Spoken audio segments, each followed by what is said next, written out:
नमस्कार दोस्तों, real voice of India में आप सभी का हार्दिक स्वागत है। मैं हूं नेहल मोदी। दर्शकों, जिस प्रकार से पिछले कुछ समय से देखा जाए, खास करके यूरोपियन देशों में काफी बदलाव आए हैं, डेमोग्राफी कहीं न कहीं चेंज हो रही है। उसके अलावा अगर देखा जाए तो जिस प्रकार से जो यूक्रेन रशिया युद्ध है, जो करीब 900 दिन से भी ज्यादा जितना समय हो गया है, तो वहीं दूसरी ओर हम देख रहे हैं कि जो मिडल ईस्ट देश है वहां पे खास करके इजराइल और जो पड़ोसी देश है वहां पे भी संघर्ष जारी है।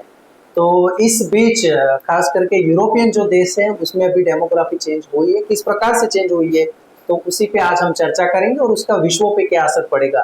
तो इसी बीच चर्चा में हमारे साथ जुड़े हैं राजकीय जाने माने राजकीय विश्लेषक, पॉलिटिकल एनालिस्ट वीरेंद्र पंडित जी। वीरेंद्र जी, बहुत बहुत स्वागत है आपका। नमस्कार सर। जिस प्रकार से हमने प्रस्तावना में बात किया है कि पिछले कुछ महीनों या कुछ सालों में काफी बदलाव आया है, खासकर कोविड-19 के बाद भी बदलाव देखने को मिला है। काफी सारे इमिग्रेंट्स है, या हम कह सकते हैं कि माइग्रेंट्स है, उसमें कुछ इलीगल भी है या कुछ रेफ्यूजी है, जिसकी तादाद अभी यूरोप में लाखों की संख्या में है। और जिस वजह से वहां पर मतलब रेंटिंग की बात करें या फिर जो मकान नहीं मिल रहे हैं, महंगाई काफी बढ़ चुकी है और पॉलिटिकल पार्टियां भी कहीं ना कहीं इसको लेके अभी कुछ स्ट्रेटेजी या रणनीति तैयार करने को जा रही है। क्या कहेंगे? ये देखिए, जब से 9/11 अमेरिका पे हमला हुआ था 2001 में, उसके बाद से अमेरिका ने मिडिल ईस्ट में, खासतौर से इराक और सीरिया में काफ़ी लंबे समय तक युद्ध किया, अफगानिस्तान में भी किया।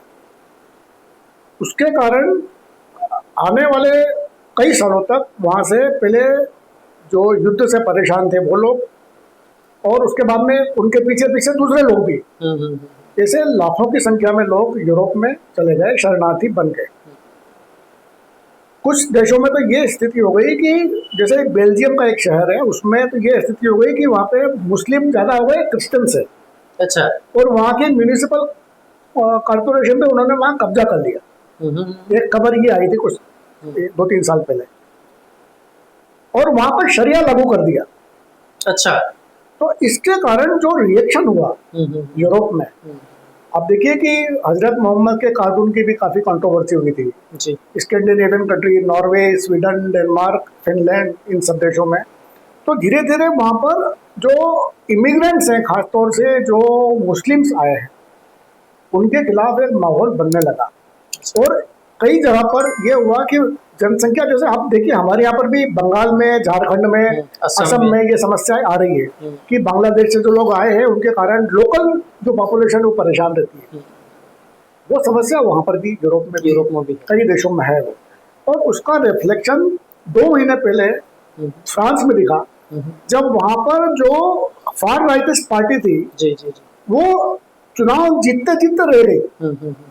और वहाँ के जो राष्ट्रपति हैं, सेंट्रिस्ट है इमैनुअल मैक्रोन, वो घबरा गए। अच्छा। वहाँ पर क्या है, हमारे यहाँ का सिस्टम अलग है, वहाँ का राष्ट्रपति का चुनाव अलग है होता है, वो 2027 में हुआ। पार्लियामेंट का चुनाव अलग होता है जो पिछले महीने में हुआ। अच्छा। जून या जुलाई में हुआ, 2 महीने पहले। तो उस पार्लियामेंट्री इलेक्शन में जो फार राइट पार्टी थी उसको मेजोरिटी मिलते मिलते रह गई। इसके कारण वहाँ के जो राष्ट्रपति हैं मैक्रोन, वो घबरा गए। उन्होंने इलेक्शन की घोषणा कर दी। तो वो इलेक्शन अगले महीने में होने वाला है। अच्छा। सितंबर या अक्टूबर में होने वाले हैं। और उन्होंने अभी तक प्रधानमंत्री नियुक्त नहीं किया है। अच्छा। क्योंकि वो घबरा रहे हैं कि यहाँ पर फ्रांस में क्या होगा, क्योंकि फ्रांस में भी वैसा ही माहौल है मुस्लिम्स के खिलाफ जैसा दूसरे देशों में। बेल्जियम बिल्कुल लगा हुआ है फ्रांस से। अभी परसों संडे को जो जर्मनी में इलेक्शन हुए, आप देखिए जर्मनी में भी इमिग्रेंट के खिलाफ बहुत माहौल है। और वहाँ पर भी आपने जैसा बताया, लाखों लोग यूक्रेन से भागकर वहाँ शरण लिए हैं, मुस्लिम भी काफ़ी हैं। तो वहाँ पर भी ऐसा माहौल बन गया है जर्मनी में भी कि हमें विदेशों से आने वाले लोग नहीं चाहिए। अच्छा। हाँ, हम उनसे परेशान हो गए। इसके कारण वहाँ पर एक जो वहाँ के लोग कहते हैं कि ये अगली नाजी पार्टी है, AFD, अल्टरनेट फॉर डेमोक्रेसी नाम से। उसको वहाँ पर एक राज्य में बहुमत मिल गया है और दूसरे राज्य में नंबर 2 की पार्टी बन गई। थुरिंगिया एक राज्य है, उसमें उसको बहुमत मिला है, और दूसरा राज्य है सैक्सनी, जो ईस्टर्न जर्मनी के दोनों राज्य हैं। जी जी जी, वहाँ पर ये परिवर्तन हुआ है दो दिन पहले। अब जर्मनी के लोगों को भी परेशान, जर्मनी की सरकार भी परेशान है कि ऐसा ना हो कि अगली बार जब चुनाव हो तो ये पार्टी पूरे देश पर फिर से हावी हो जाए, जैसे 100 साल पहले हिटलर की पार्टी हिटलर के समय में था। जी बिल्कुल।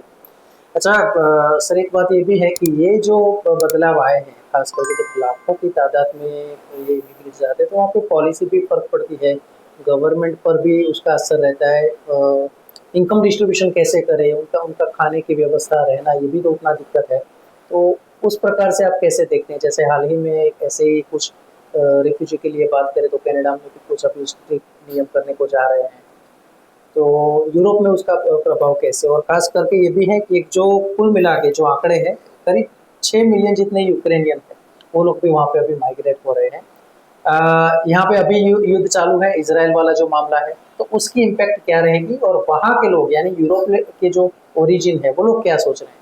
देखिए, यूक्रेन का युद्ध हो या इजराइल के हमास के खिलाफ जो युद्ध चल रहा है, दोनों ही कारणों से यूरोप में बहुत बड़ी संख्या में इमिग्रेंट्स गए हैं पिछले 2-3 साल में, और ये संख्या बढ़ती ही जा रही है। अच्छा, जैसे दुर्भाग्य की बात है कि हमारे देश में भी ऐसे लोग हैं जो इमिग्रेंट्स का स्वागत करते हैं बगैर ये जाने बुझे कि उनका देश पर क्या असर पड़ेगा। वैसे ही वहाँ पर भी कुछ पॉलिटिकल पार्टी उनका स्वागत करती है कि उनका ये मानव अधिकार है वगैरह वगैरह। अब समस्या ये है कि आपके पास जो रिसोर्सेज लिमिटेड है, वो लिमिटेड है। यूरोप में जो रिसोर्सेज है वहाँ की पॉपुलेशन के लिए है, बिल्कुल ठीक है ना। वो पॉपुलेशन, उनमें उस पॉपुलेशन में भी जैसे एक समस्या वहाँ पर है कि वहाँ पे एजिंग पॉपुलेशन है, उम्र 60-70 ईयर्स के यंग लोगों की संख्या कम है, नहीं है, और उन पर आपको ज़्यादा खर्च करना पड़ता है, उनकी हेल्थ पर, उनके होम हाउसिंग पर। तो वहाँ की सरकार को ये खर्च करना पहले ही महंगा पड़ रहा था, और अब ये नए लोग जब आ गए हैं तो इनके लिए वो सारी सुविधाएं कैसे दें?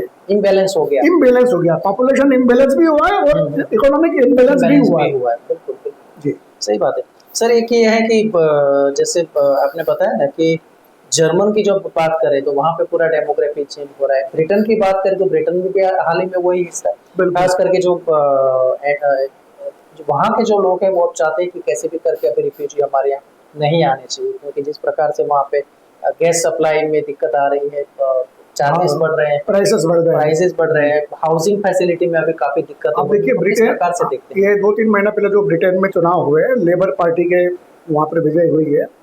लेबर पार्टी की विजय के कारण का एक बड़ा कारण है कि वहाँ के मुस्लिम लोगों का उसको सपोर्ट है, और ब्रिटेन के इतिहास में पहली बार 25 मेंबर ऑफ पार्लियामेंट मुस्लिम चुन के आए। अच्छा, ऐसा कभी नहीं हुआ। क्यों हुआ? क्योंकि उन्होंने उन इलाकों पर एक तरह से मुस्लिमों ने कब्जा कर लिया। वो कॉन्स्टिट्यूएंसी जो थी हाउस ऑफ कॉमन्स की, जी, वहां पर मुस्लिम मेजोरिटी में हो गए, तो वो जीत के आ गए। और जहां पर वो माइनॉरिटी में थे वहां पर उन्होंने लेबर पार्टी को सपोर्ट किया।